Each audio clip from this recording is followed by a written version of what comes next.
Hello viewers, technique easy এডুকেশনের পক্ষ থেকে তোমাদেরকে জানাই আন্তরিক শুভেচ্ছা এবং অভিনন্দন। আজকে আমরা জাপানিজ ল্যাঙ্গুয়েজের N4 লেভেলের কাঞ্জি কন্টিনিউ করব।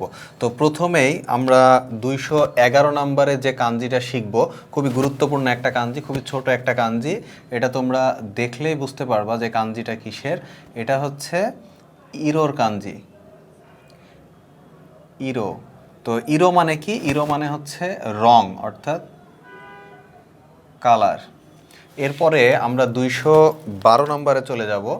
212 নম্বরে আমাদের যে কাঞ্জিটা আছে, এটাও ইরোর সাথেই আমরা চায়ের কাঞ্জি অ্যাড করে দিব, তাহলে এটা হয়ে যাবে হচ্ছে চাইরো। তো চাইরোর কাঞ্জিটা কিভাবে লিখে দেখো, এভাবে, তারপরে এভাবে একটা প্লাস চিহ্ন দিয়ে নিচে দুইটা দাগ দিতে হবে, তার সাথে আমরা এই ইরোর কাঞ্জিটা অ্যাড করব, তাহলে এটা কি হয়ে যাবে? এটা হয়ে যাবে চাইরো। চাইরো। তো এটা কি? এটা হচ্ছে ব্রাউন, অর্থাৎ এটাও একটা কালারের কাঞ্জি, বাট এটা হচ্ছে বাদামি রং। চাইরো মানে হচ্ছে বাদামি রং। তারপরে আমরা চলে যাব হচ্ছে 213 নম্বরে। 213 নম্বরে যে কাঞ্জিটা আছে এটা হচ্ছে কেশিকি। তো কেশিকির কাঞ্জিটা কিভাবে লিখে দেখো, এভাবে একটা বক্স করে তারপর নিচে একটা এভাবে দাগ দিতে হবে, দাগটা বক্সের থেকে একটু বড় হবে এবং তার নিচে এভাবে আমরা দাগ দিব। এর সাথে কি করব আমরা? এর সাথে আমরা ইরোর কাঞ্জিটা আমরা অ্যাড করে দিব, তাহলে এটা কি হয়ে যাবে? এটা হচ্ছে কেশিকি। কেশিকি মানে কি? কেশিকি মানে হচ্ছে সিনারি, অর্থাৎ দৃশ্য। এটা হচ্ছে কেশিকি, অর্থাৎ সিনারি বা দৃশ্যের কাঞ্জি। এরপর আমরা চলে যাব হচ্ছে 214 নম্বরে। 214 নম্বরে আমাদের যে কাঞ্জিটা আছে এটা খুবই ছোট্ট একটা কাঞ্জি, বাট খুবই সহজ কিন্তু নতুন একটা কাঞ্জি। সেটা হচ্ছে কাতাচি। কাতাচি মানে কি? এই কথাটা আমার মনে হয় যে তোমরা সবাই জানো। কাতাচি ওয়ার্ডটার সাথে আমরা পরিচিত, বাট কাঞ্জিটা আমাদের জন্য নতুন একটা কাঞ্জি ছিল। কাতাচি মানে হচ্ছে শেপ, অর্থাৎ আকার। তো এই কাতাচির যে কাঞ্জি, এই কাঞ্জিটার সাথে আমরা তোমার হচ্ছে হিতর কাঞ্জি অ্যাড করব, করে নতুন একটা কাঞ্জি তৈরি করব। এই কাঞ্জিটা হবে হচ্ছে নিনগিও। নিনগিও মানে কি? নিনগিও। নিনগিও মানে হচ্ছে ডল, অর্থাৎ পুতুল। এটা হচ্ছে পুতুলের কাঞ্জি। তো এখন আমরা চলে যাব হচ্ছে 216 নাম্বার যে কাঞ্জিটা। 216 নাম্বারে যে কাঞ্জিটা আছে এটা হচ্ছে সিনামোনো। তো সিনামোনো যে কাঞ্জিটা দেখো, এই কাঞ্জিটার সাথে আমরা মনোর কাঞ্জিটা অ্যাড করে দিব। তো মনোর কাঞ্জিটা যদি আমরা অ্যাড করে দিই, মনোর কাঞ্জিটা দেখো কেমন, এই যে এরকম এরকম, তাহলে এটা কি হবে? এটা হবে সিনামোনো। সিনামোনো মানে কি? সিনামোনো মানে হচ্ছে গুডস, অর্থাৎ মালপত্র। এরপরে আমরা চলে যাব 217 নাম্বারে। তো 217 নাম্বারে আমাদের যে কাঞ্জিটা আছে, প্রথমে আমাদের হচ্ছে খুনির কাঞ্জিটা লিখতে হবে। এই খুনির যে কাঞ্জিটা, এই কাঞ্জির সাথে আমরা কি করব? আরেকটা কাঞ্জি অ্যাড করে দিব। দেখো এই কাঞ্জিটা কেমন, এই যে এভাবে দিয়ে এভাবে দিতে হবে, এইখানে একটা দাগ দিয়ে এইভাবে দিয়ে মাথাটা একটু বাঁকিয়ে দিতে হবে এবং এখানে এরকম একটা দাগ দিতে হবে। তাহলে এটা কি হবে? এটা হবে কোকুমিন। কোকুমিন। কোকুমিন মানে কি? কোকুমিন মানে হইতেছে তোমার citizens of the state. Citizens of the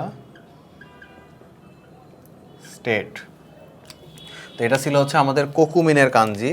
এরপরে আমরা চলে যাব 218 নাম্বারে। তো 218 নাম্বারে আমাদের যে কাঞ্জিটা আছে এটা আর একটা সহজ কাঞ্জি। এই আমরা 217 নাম্বারে যে কাঞ্জিটা শিখলাম, এই কাঞ্জিটার সাথেই রিলেটেড একটা কাঞ্জি। তো কোকুমিনের পরের যে অংশটা, এই অংশটা এবং এই কাঞ্জির যে পরের অংশটা, এই দুইটা অংশ সেম একই রকম। এই দুইটা কাঞ্জি একসাথে করলে যেটা হয় সেটা হচ্ছে শিমিন। শিমিন। শিমিন মানে কি? শিমিন মানে হচ্ছে সিটিজেন। শিমিন মানে হচ্ছে সিটিজেন। তো এরপরে আমরা চলে যাব হচ্ছে 219 নাম্বারে। 219 নাম্বারে যে কাঞ্জিটা আছে এটা ওয়ার্ডটার সাথে তোমরা পরিচিত, কিন্তু কাঞ্জিটা নতুন একটা কাঞ্জি। এই কাঞ্জিটা হচ্ছে তোমার এই কাঞ্জিটা হচ্ছে ফুকুর কাঞ্জি। তো ফুকু মানে কি? ফুকু মানে হচ্ছে কাপড়, অর্থাৎ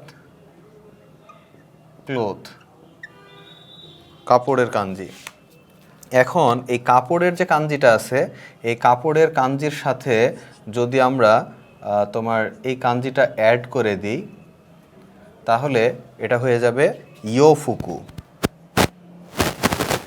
এটার সাথে আমরা ফুকুর এই কাঞ্জিটা যদি অ্যাড করে দিই, তাহলে এটা কি হবে? ইয়োফুকু। ইয়োফুকু এটা মানে হইতেছে ওয়েস্টার্ন ক্লোথ।